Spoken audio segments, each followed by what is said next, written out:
9 बज गए। बस 5 दिन और। सुबह के 9 बज गए थे। सड़कों पर गाड़ियों की लंबी लाइन लगी हुई थी। लोग जल्दी जल्दी में अपने काम पर जा रहे थे। बच्चे स्कूल जा रहे थे। किसी को इतनी फुर्सत नहीं थी कि कोई किसी से बात तक कर ले। शहरों में सुबह से शाम तक यही माहौल रहता है, पर वरदान इस मुंबई शहर की भागदौड़ भरी जिंदगी से बिल्कुल अलग था। वो मुंबई में 4 साल से अकेला रहता था। वो एकदम मस्त और बिंदास था। सारा सामान कमरे में फैला पड़ा था। घड़ी का अलार्म 7 बजे से बज रहा था और वरदान टांगे फैला कर सो रहा था। चादर नीचे पड़ी थी, तभी उसने करवट बदली और अलार्म घड़ी में हाथ लगा। घड़ी फर्श पर धड़ाम से गिर गई और वरदान एकदम उठा और आंखें मलते हुए बाथरूम की तरफ भागा और ऑफिस के लिए तैयार होने लगा। वह सिर्फ आधे घंटे में तैयार होकर बाहर निकल गया। वरदान बहुत ही मॉडर्न और खुलकर जीने वालों में से था। 3 साल से तो वो पढ़ रहा था और इसी साल एक नई जॉब लगी थी। वरदान के स्टाइल वाले अंदाज पर लड़कियां तो आसानी से फिदा हो जाती हैं और वरदान सबकी आग भड़काकर हंसकर चला जाता। वरदान के इतना मॉडर्न होने के बावजूद वह एक बहुत नर्म दिल और अच्छा इंसान था। ऑफिस में सभी उससे बहुत खुश रहते थे। वरदान के इस बिंदास मिजाज के कारण उसके दोस्तों की भी गिनती नहीं थी। राह चलते उसके दोस्त बन जाते थे। दिन आराम से धीरे धीरे कटते जा रहे थे और फिर एक दिन वरदान का जन्मदिन आया। ऑफिस वालों ने बिना बताए ही उसका जन्मदिन मनाया और ढेर सारे गिफ्ट्स दिए। उसके दोस्त उसके पीछे पड़े थे कि वो अपने जन्मदिन की एक अच्छी सी पार्टी दे। वरदान और उसके दोस्तों ने फैसला किया कि पार्टी शनिवार रात को रखी जाएगी ताकि सब लोग संडे को आराम कर सकें। वरदान को बहुत खुशी हुई कि उसको इतने अच्छे दोस्त मिले। वरदान ने सारे गिफ्ट्स अपनी कार में रखे और ऑफिस से घर के लिए निकल पड़ा। वरदान के घर से ऑफिस की दूरी लगभग 40 किलोमीटर थी, जिसमें घना जंगल और सुनसान रास्ता पड़ता था। शहर से बाहर होने के कारण रात को अक्सर इन रास्ते पर कोई आता जाता दिखाई नहीं देता था। वरदान गाड़ी में तेज गाने चलाता हुआ जंगल से गुजर ही रहा था कि अचानक उसका फोन बज पड़ा। वरदान फोन पर कहता है, हाँ माँ, कैसी हो? जन्मदिन की बहुत बहुत बधाई बेटा। कहो, कैसी रही पार्टी? अरे माँ, कहाँ पार्टी शार्टी, आज तो बस ऐसे ही थोड़ा एंजॉय कर लिया दोस्तों के साथ। शनिवार को रखूंगा पार्टी। अच्छा है बेटा, भगवान ऐसे ही तुम्हें खुश रखे। और अचानक मोबाइल में अजीब सी गड़गड़ाहट होने लगती है। वरदान हेलो हेलो करता रह जाता है और अपने आप से ही बोल उठता है, यार, इस जंगल में आते ही नेटवर्क गायब हो जाता है, हद है। वरदान मोबाइल को सामने शीशे के पास रख देता है और म्यूजिक सिस्टम की आवाज बढ़ाता है, पर म्यूजिक सिस्टम में गाने की बजाय उसी गड़गड़ाहट की आवाज आती है जैसी मोबाइल में आ रही थी।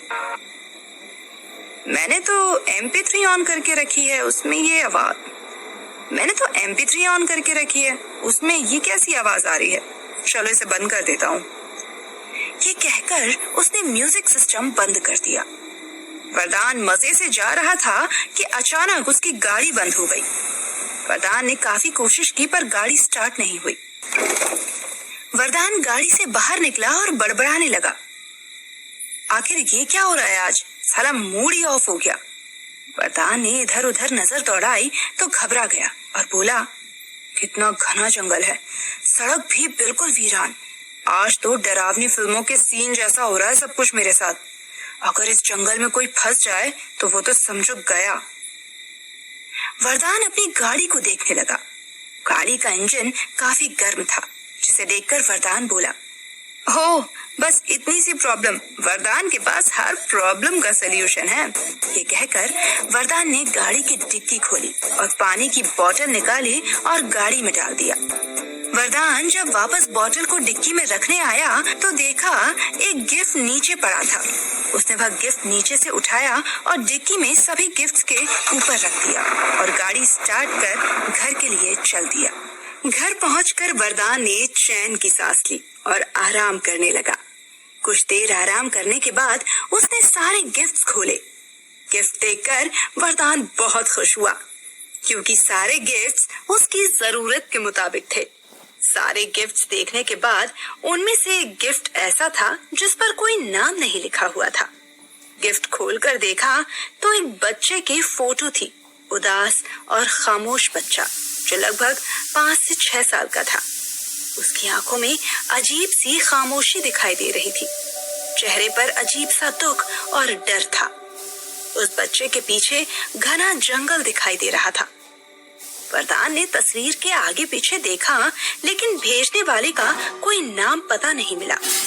तस्वीर देखकर वरदान को अजीब सा लगा, लेकिन ठीक है कहकर उसने अपने बेडरूम में उस तस्वीर को टांग लिया और सो गया। सुबह उठकर रोज की तरह वरदान उठा और नहा धोकर ऑफिस के लिए जाने लगा। तभी अचानक उसकी नजर तस्वीर पर पड़ी।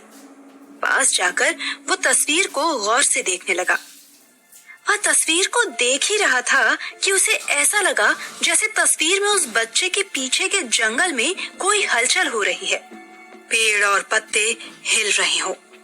वो घबरा गया और तस्वीर के पास से हट गया। उसने फिर गौर किया तो उसे सब कुछ पहले जैसा लगा। उसे लगा कि उसका वहम है और वो हंसकर ऑफिस चला गया। वरदान ऑफिस पहुंचकर अपने काम में लग गया, लेकिन बार बार उस तस्वीर के बारे में सोच रहा था। वो ये तय नहीं कर पा रहा था कि उस तस्वीर के पीछे पेड़ पत्तों का हिलना उसका वहम था या सब कुछ वो असल में हुआ था। वो इसी कश्मकश में डूबा हुआ था। तभी उसके 2 दोस्त उसे देखकर बोले, क्या बात है वरदान, लगता है पार्टी के चक्कर में सोच में डूबा हुआ है कि कितना खर्चा आएगा।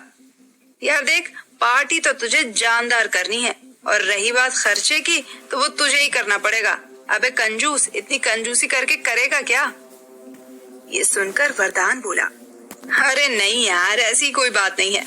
पार्टी तो मैं इतनी जानदार दूंगा कि तुम लोग याद रखोगे। और मैं पार्टी के बारे में नहीं सोच रहा था यार। हम समझ रहे हैं तू किस बारे में सोच रहा था। हमें पता है कि तू कितना कंजूस है। चल ठीक, सोच ले कि कितने पैसे खर्च करने हैं। बस आज की बात है, कल तो हम पार्टी तुझसे लेकर ही रहेंगे बेटा। ये कहकर वरदान के दोस्त अपने अपने कामों में लग गए। शाम होते ही वरदान फिर ऑफिस से घर के लिए निकल पड़ा। उसी रास्ते और घर आ गया।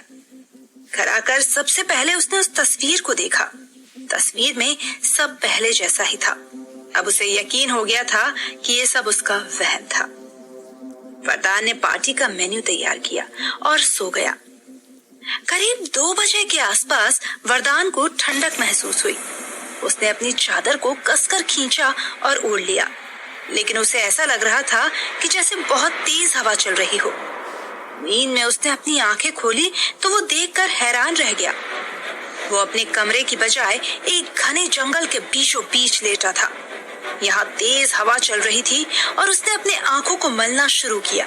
फिर देखा उसके सामने बिल्कुल ठीक वही पेड़, वही दृश्य था जो उस फोटो में बच्चे के पीछे था। उसने अपने चारों ओर देखा। रात का काला अंधेरा और उन पेड़ों के अलावा वहाँ कोई नहीं था। वरदान घबरा गया। वह बिस्तर से उतरा और भागने लगा, लेकिन उसको कहीं भी कोई भी रास्ता नहीं मिल रहा था। तभी उसे एक जानवर के गुर्राने की आवाज आई। वरदान डर गया। आवाज धीरे धीरे और तेज होने लगी और तभी पेड़ों के बीच से सन्नाटे को चीरती हुई वो एकदम आवाज वरदान को सुनाई दी। उसे ऐसा